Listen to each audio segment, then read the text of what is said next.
Welcome one, welcome all to Tess's Story Time. In this new mini-series, I'll be reading traditional Western fairy tales grouped on a theme.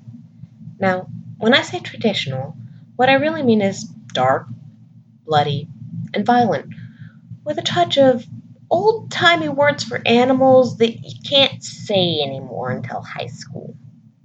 Viewer discretion advised. While these stories were originally written for children, they were meant to scare little kids into being good rather than entertain. This selection contains briefly mentioned animal abuse, questionable consent/molestation, self-mutilation, mentions of removed body parts, violence, and naughty words in a historical context. Parents of young children are advised to listen to the whole video first before allowing the children to watch. This is not Disney's Cinderella. Disclaimer out of the way, we have 3 stories up for you tonight. First is The 3 Children of Fortune, a story about how obeying your parents leads to good things. The second story is called The Golden Bird, relating how disobeying orders can make your life miserable. Finally, as the coup de grace, Cinderella, the original. If you think you know how that one ends, you probably don't. The 3 Children of Fortune. Once upon a time, a father sent for his 3 sons and gave to the eldest a cock, to the second a scythe, and to the third a cat. I am now old, said he. My end is approaching, and I would fain provide for you before I die. Money have I none, and what I give you seems but of little worth. It rests with yourselves alone to turn my gifts to good account. Only seek out a land where what you have is still unknown, and your fortune is made. After the death of the father, the eldest set out with his cock. But wherever he went, in every town, he saw from afar a cock sitting upon the church steeple, and turning round with the wind. In the villages he always heard plenty of them crowing, and his bird was therefore nothing new. So there didn't seem much chance of him making his fortune. At length it happened that he came to an island where the people who lived there had never heard of a cock, and did not even know how to reckon the time. They knew, indeed, if it were morning or evening, but at night, if they were to lay awake, they had no means of knowing how time went. Behold, said he to them, what a noble animal this is! How like a knight he is! He carries a bright red crest upon his head and spurs upon his heels. He crows 3 times every night at stated hours, and at the 3rd time the sun is about to rise. But this is not all. Sometimes he screams in broad daylight, and then you must take warning, for the weather is surely about to change. This pleased the natives mightily. They kept awake one whole night and heard to their great joy how gloriously the cock crowed the hour at 2, 4, and 6 o'clock. Then they asked him whether the bird was for sale, and how much he would sell it for. About as much gold as an ass can carry, he said. A very fair price for such an animal, cried they with one voice, and they agreed to give him what he had asked. When he returned home with his wealth, his brothers wondered greatly, and the second said, I will now set forth likewise and see if I can turn my scythe to good account. There did not seem, however, much likelihood of this, for go where he would, he was met by peasants who had as good scythes on their shoulders as he had. But at last, as good luck would have it, he came to an island where the people had never heard of a scythe. There, as soon as the corn was ripe, they went into the field and pulled it up, but this was very hard work, and a great deal of it was lost. The man then set to work with his scythe, and mowed down their whole crop so quickly the people stood staring open-mouthed with wonder. They were willing to give him what he asked for such a marvelous thing, but he only took a horse laden with as much gold as it could carry. Now the 3rd brother had a great longing to go and see what he could make of his cat. So he set out, and at first it happened to him as it had to the others. So long as he kept upon the mainland, he was met with no success. There were plenty of cats everywhere, indeed, too many, so that most of the young ones were drowned in water as soon as they came into the world. At last he passed over to an island where, as it chanced most luckily for him, nobody had ever seen a cat, and they were overrun with mice to such a degree that the little wretches danced upon the tables and chairs, whether the master of the house was home or not. The people complained loudly of this grievance. The king knew not how to rid himself of them in his palace. On every corner mice were squeaking, and they gnawed everything that their teeth could lay hold of. Here was a fine field for Puss. She soon began her chase, and they cleared 2 rooms in the twinkling of an eye. The people then sought their king to buy the wonderful animal at any price, for the good of the public. The king willingly gave what was asked, a mule laden with gold and jewels, and thus the third brother returned home with the richer prize than each of the others. Meantime the cat feasted away upon the mice in the royal palace, and devoured so many that there were no longer in any great numbers. At length, quite spent, and tired with her work, she became extremely thirsty, so she stood still, drew up her head, and cried, "Meow, meow." The king gathered together all his subjects when they heard this strange cry, and many ran shrieking in a great fright out of the palace. But the king held a council to decide what was best to be done. At length it was decided to send a herald to the cat, to warn her to leave the castle forthwith, or else force would be used to remove her. "For," said the council, "we would far more willingly put up with the mice, since we are used to that evil, than get rid of them at the risk of our lives." A page accordingly went and asked the cat whether she was willing to quit the castle. But Puss, whose thirst became every moment more and more pressing, answered nothing but "Meow, meow." The page interpreted this answer to mean "No, no," and therefore carried this answer to the king. "Well," said the councillors, "then we must try what force will do."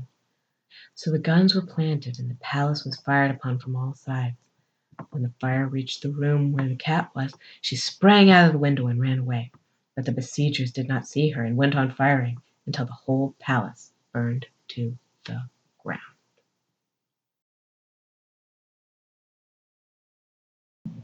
The Golden Bird. A long time ago there was a king who had a lovely pleasure garden around his palace, and in it stood a tree which bore golden apples. When the apples were nearly ripe they were counted, but the very next morning one was missing. This was reported to the king, and he ordered a watch to be set every night under the tree. The king had 3 sons, and he sent the eldest into the garden at nightfall, but by midnight he was overcome with sleep, and in the morning another apple was missing. On the following night the second son had to keep watch, but he fared no better. When the clock struck 12 he too was fast asleep, and in the morning another apple was gone.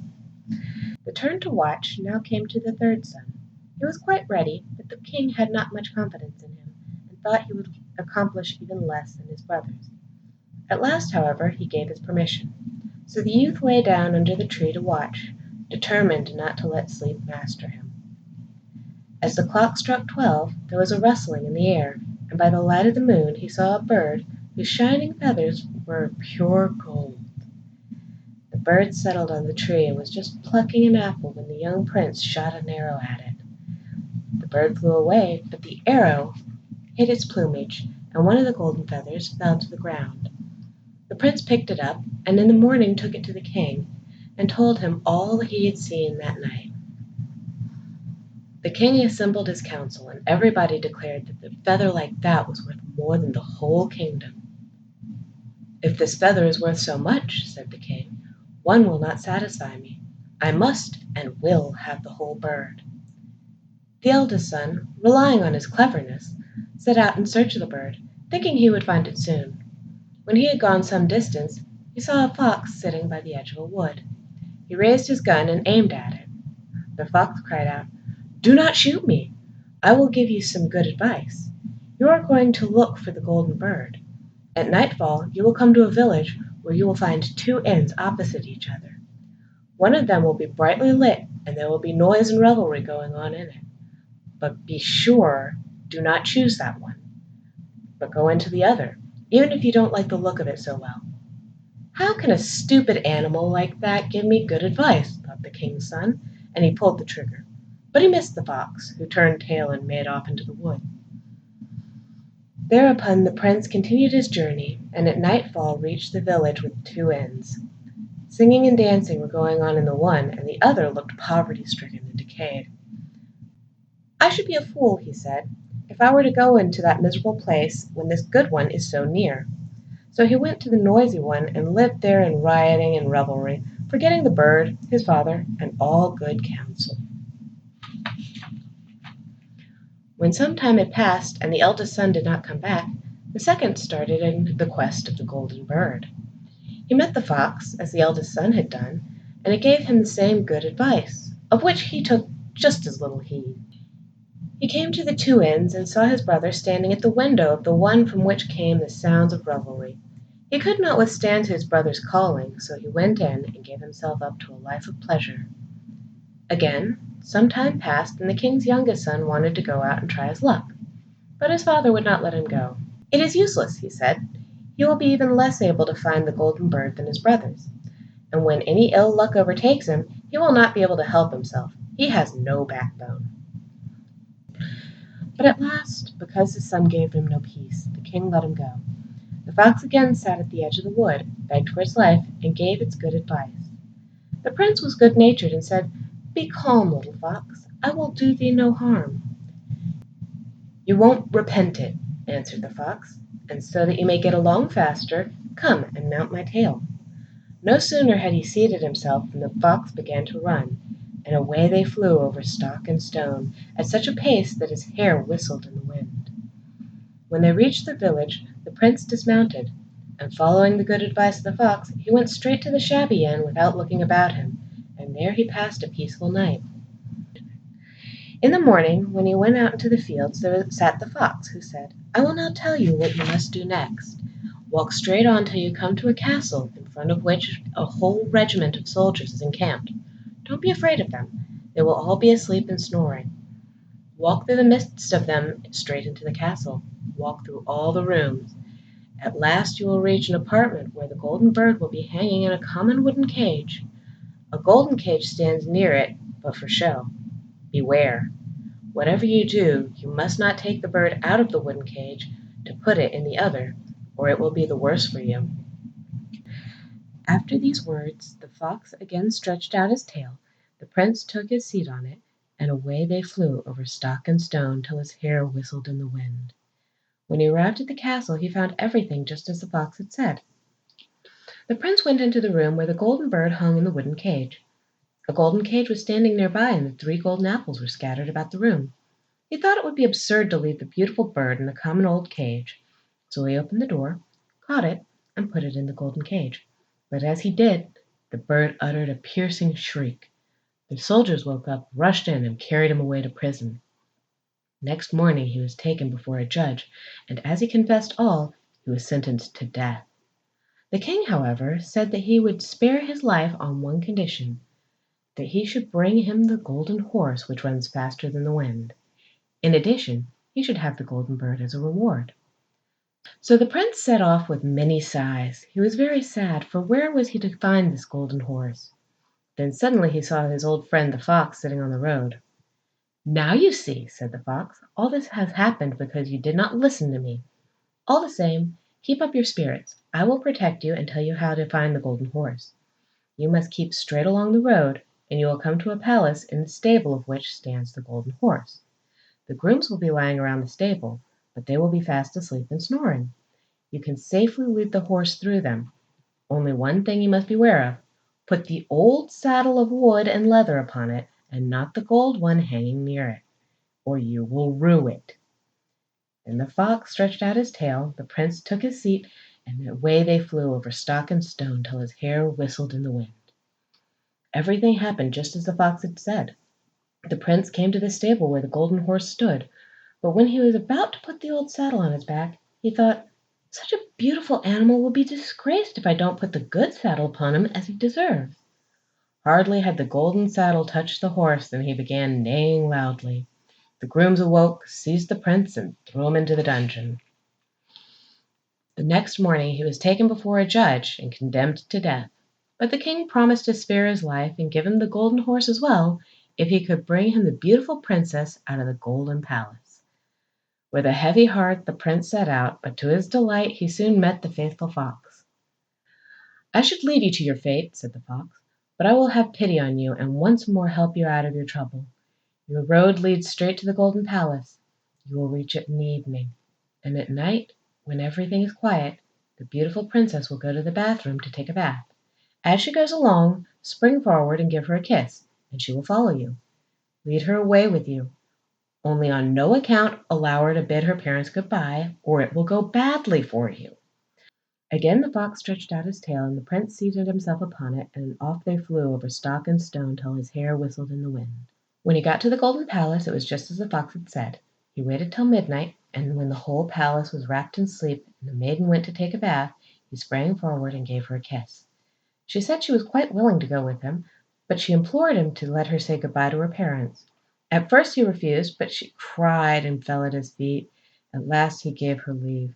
Hardly had the maiden stepped up to her father's bed when he and everyone else in the palace woke up. The prince was seized and thrown into the prison. The next morning the king said to him, "Your life is forfeited, and it can only be spared if you clear away from in front of my window the mountain which shuts out the view. It must be gone in 8 days, and if you accomplish the task in time, you shall have my daughter as a reward."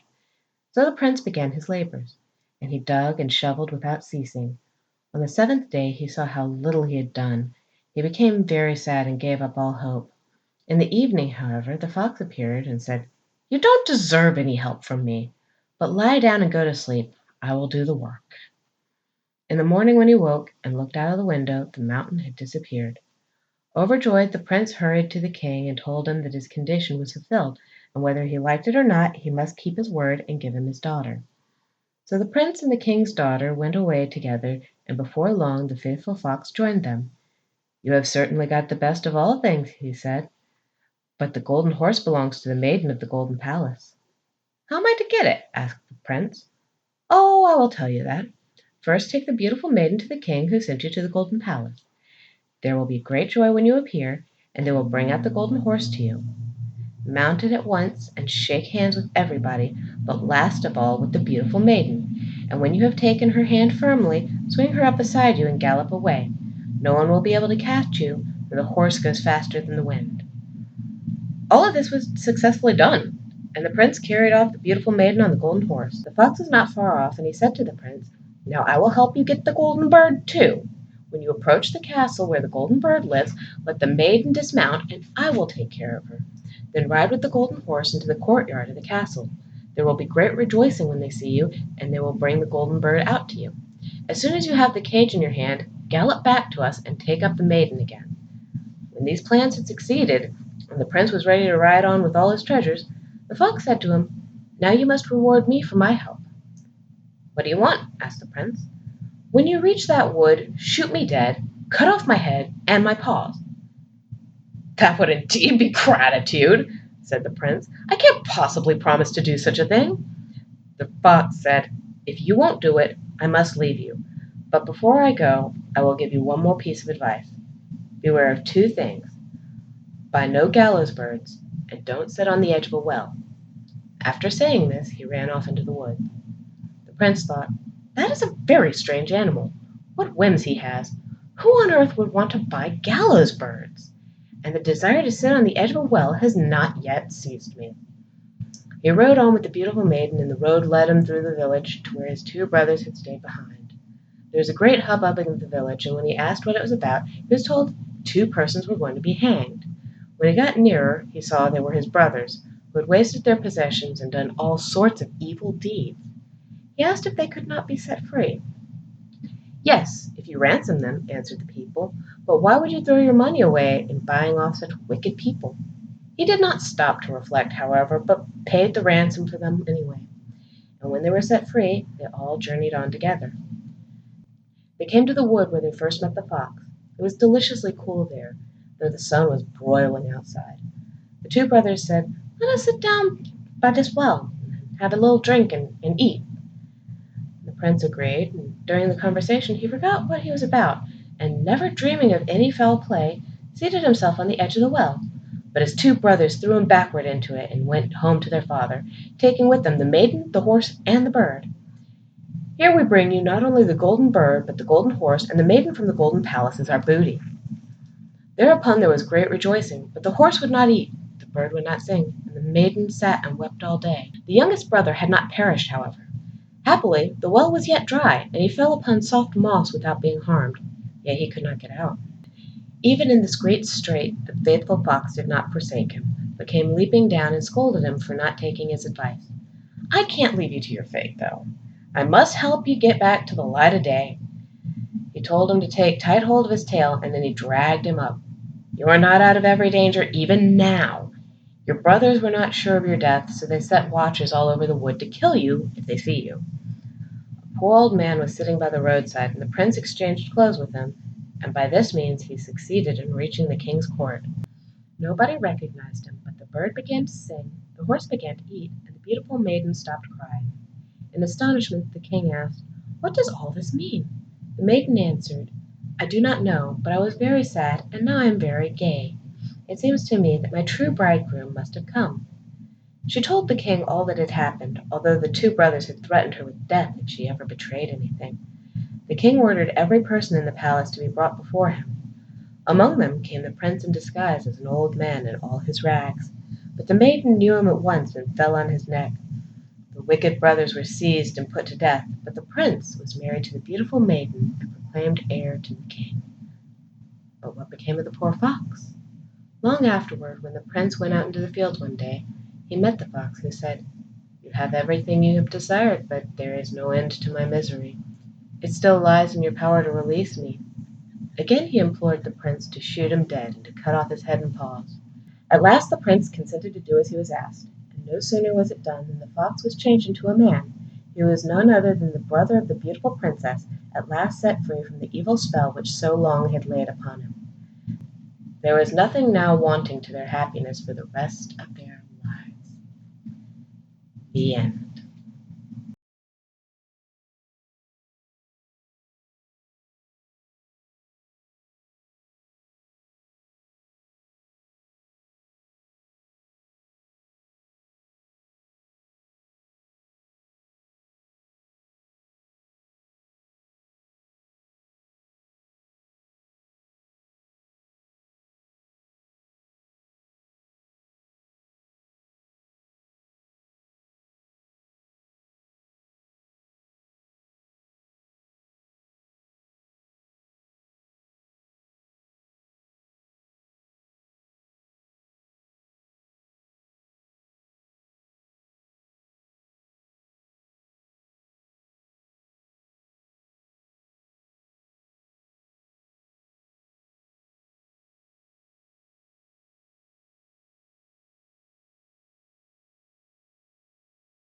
The wife of a rich man fell ill, and when she felt she was nearing her end, she called her only daughter to her bedside and said, "Dear child, continue to be devout and good, then God will always help you, and I will look down upon you from heaven and watch over you." Thereupon she closed her eyes and breathed her last. The maiden went to her mother's grave every day and wept, and she continued to be devout and good. When the winter came, the snow spread a white covering on the grave, and when the sun of spring had unveiled it again, the husband took another wife. The new wife brought home with her two daughters who were fair and beautiful to look upon, but base and black at heart. Then began a sad time for the unfortunate stepchild. "Is this stupid goose to sit with us in the parlor?" they said. "Whoever wants to eat bread must earn it. Go and sit with the kitchen maid." He took away her pretty clothes and made her put on an old gray frock and gave her wooden clogs. "Just look at the proud princess, how well she is dressed," they laughed, as they led her to the kitchen. There the girl was obliged to do hard work from morning till night, to get up at daybreak, carry water, light the fire, cook, and wash. Not content with that, the sisters inflicted on her every vexation they could think of. They made fun of her and tossed peas and lentils among the ashes, so she had to sit down and pick them out again. In the evening, when she was so worn out with work, she had no bed to go to, but had to lie on the hearth among the cinders. And because, on that account, she always looked dusty and dirty, so they called her Cinderella. It happened one day that the father had a mind to go to the fair. He asked both of his stepdaughters what he should bring home for them. "Fine clothes," said one. "Pearls and jewels," said the other. "But you, Cinderella," he said, "what will you have?" "Father, Break off for me the first twig which brushes against your head on your way home." Well, for his two stepdaughters he brought beautiful clothes, pearls, and jewels, and on his way home, as he was riding through a green copse, a hazel twig grazed against him and knocked his hat off. Then he broke off the branch and took it with him. When he got home he gave his stepdaughters what they had asked for, and to Cinderella he gave the twig from the hazel tree. Cinderella thanked him and went to her mother's grave and planted the twig upon it. She wept so much that her tears fell and watered it, and it took root and became a fine tree. Cinderella went to the grave 3 times every day, and she wept and she prayed there. And every time she went, a little white bird came and perched upon the tree, and when she uttered a wish, the little bird threw down to her what she had wished for. Now it happened that the king proclaimed a festival which was to last 3 days, to which all the beautiful maidens in the country were invited, in order that his son might choose a bride. When the two stepdaughters heard that they were also to be presented, they were in high spirits. They called Cinderella and said, "Brush our hair and clean our shoes and fasten our buckles, for we're going to feast at the king's palace." Cinderella obeyed, but wept, for she would gladly have gone to the ball with them, and she begged her stepmother to give her leave to go. "You, Cinderella," she said, "why, you are covered with dirt and dust. You go to the festival? You have no clothes or shoes, and yet you want to go to the ball?" As she went on asking, however, her stepmother said, "Well, I have thrown a dish full of lentils into the cinders. If you have picked them all out in 2 hours, you shall go." The girl went through the back door into the garden and cried, "Ye gentle doves, ye turtle doves, and all ye little birds under heaven, come and help me. The good into a dish to throw, the bad into your crops can go." Then 2 white doves came in by the kitchen window and were followed by the turtle doves, and finally all the little birds under heaven flocked in, chirping, and settled down among the ashes. And the doves gave a nod with their little heads, peck, peck, peck, and the rest began to also peck, peck, peck, and collected all the good beans into the dish.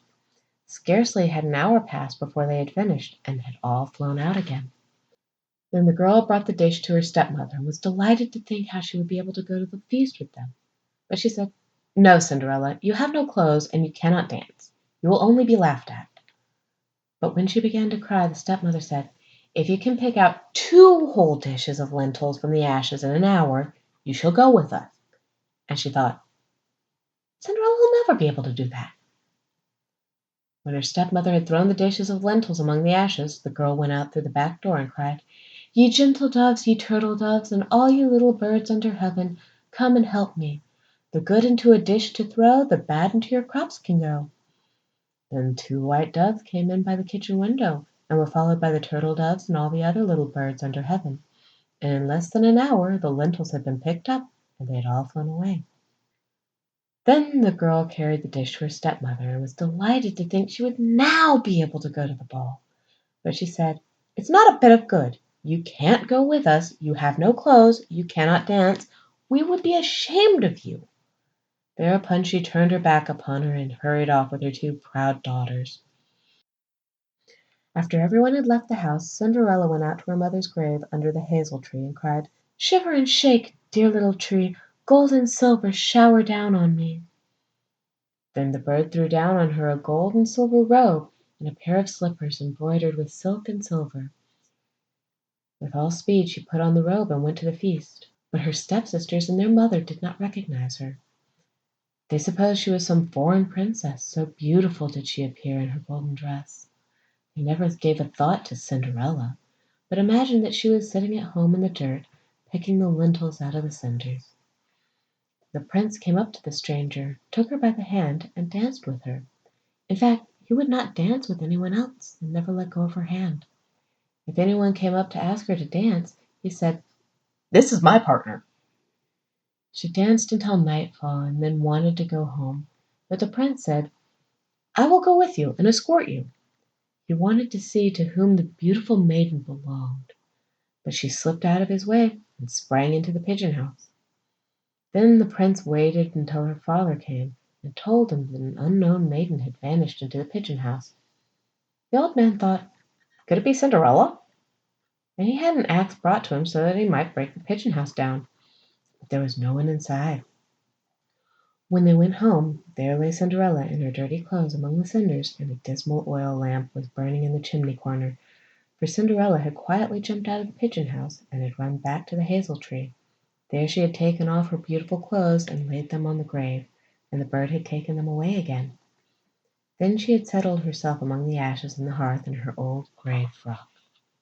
On the second day, when the festival was renewed and her parents and stepsisters had started forth again, Cinderella went to the hazel tree and said, "Shiver and shake, dear little tree, gold and silver shower down on me." Then the bird threw down still more gorgeous robe than the previous day, and when she appeared at the festival in this robe, everyone was astounded by her beauty. The king's son had waited till she came and at once took her hand, and she danced with no one but him. When others came forward and invited her to dance, he said, "This is my partner." At nightfall she wished to leave, but the prince went after her, hoping to see into what house she went, but she sprang into a garden behind a house. There stood a big fine tree on which the most delicious pears hung. She climbed up among the branches as nimbly as a squirrel, and the prince could not make out what had become of her. But he waited until her father came and said to him, "The unknown maiden has slipped away from me, and I think she's jumped into the pear tree." The father thought, "Can it be Cinderella?" And he had the axe brought to cut down the tree, but there was no one in it. When they went home and looked into the kitchen, there lay Cinderella among the cinders as usual, for she had jumped down on the other side of the tree, taken back the beautiful clothes to the bird on the hazel tree, and put on her old grey frock.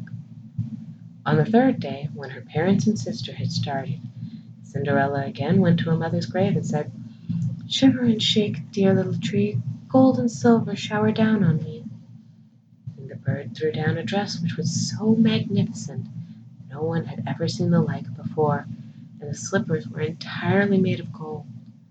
When she appeared at the festival in this attire, everyone was speechless and astonished. The prince danced only with her, and if anyone asked to dance with her, he said, "This is my partner."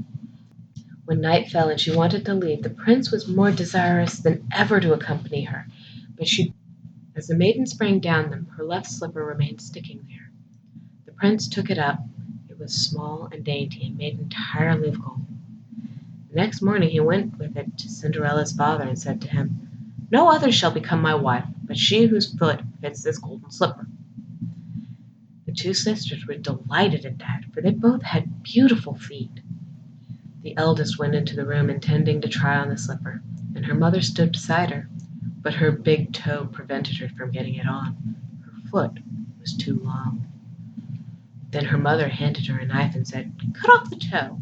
When you are queen, you won't have to walk any more." The girl cut off her toe, forced her foot into the slipper, stifled her pain, and went out to the prince. Then he took her up on his horse as his bride and rode away with her. However, they had to pass the grave on the way, and there sat the two doves on the hazel tree and cried, "Look, look, prithee look! There's blood on the track, the shoe is too small, at home the true bride is still waiting thy call." He looked at her foot, and he saw the blood was streaming from it. So he turned his horse around and carried the false bride back to her home, and said that she was not the right one. Then the second sister must try the shoe. She went into the room and succeeded in getting her toes into the shoe, but her heel was too big. So her mother handed her a knife and said, "Cut a bit off your heel.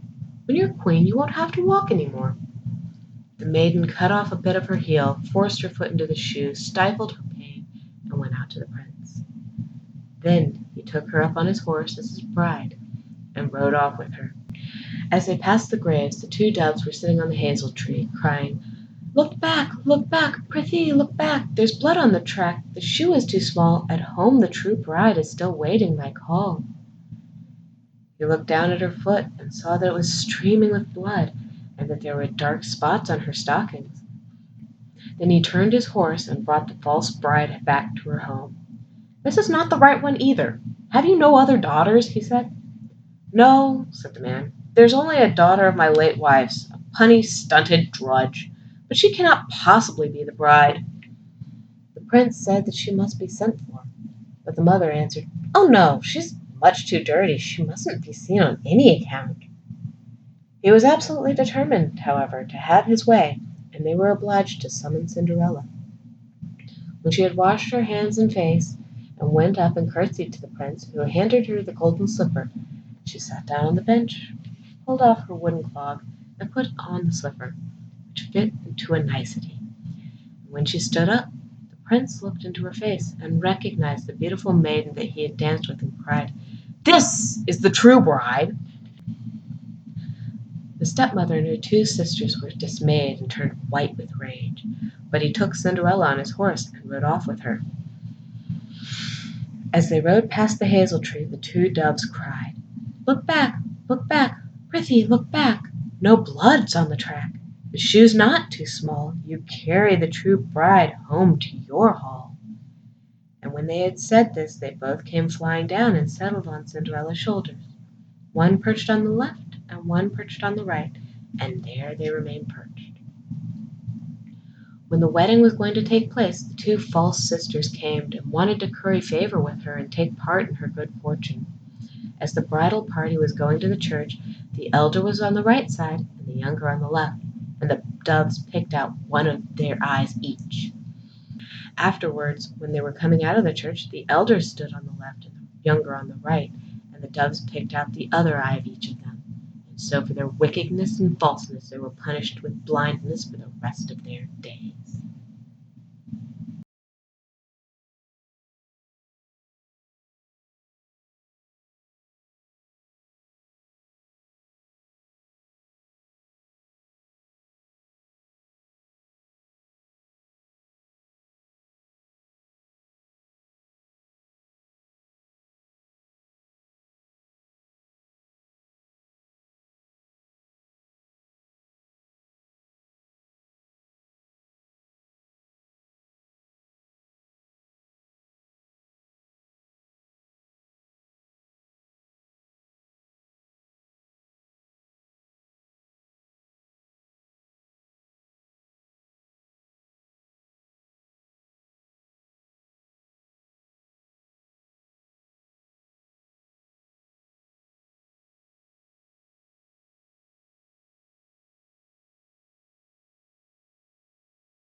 The end.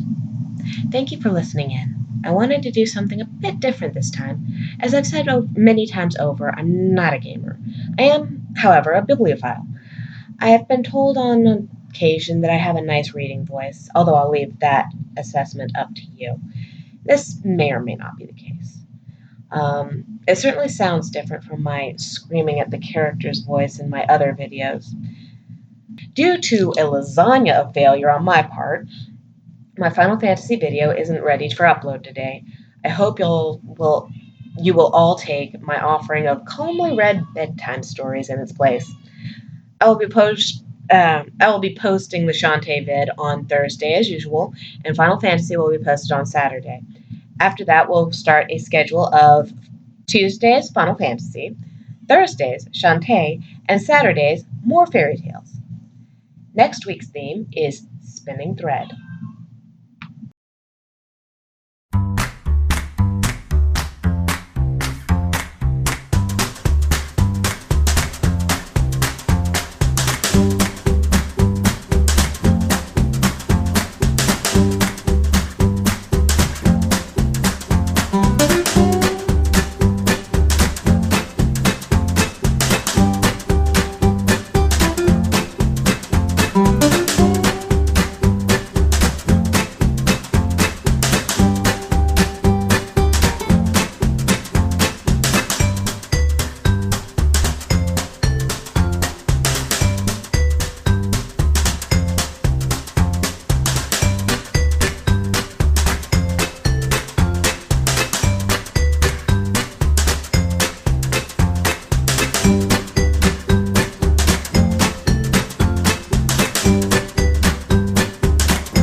Then the girl brought the dish to her stepmother and said, "Ugh."